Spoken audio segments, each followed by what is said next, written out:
Saya Syazwan dari Kak Wan Selera Pantai Timur.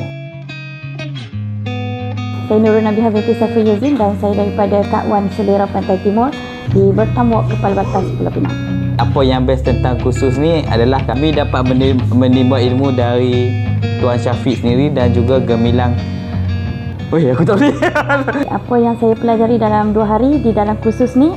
Marketing dan juga strategi untuk nak create content di TikTok. Saya dapat tahu macam mana nak buat video yang mampu jadi FYP dan saya tahu macam mana nak baca analitik.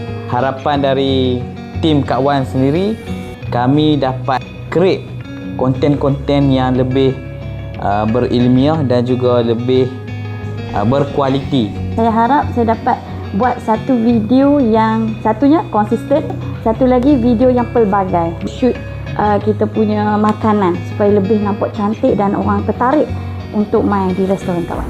Gemilang Kasturi terbaik. Gemilang Kasturi terbaik.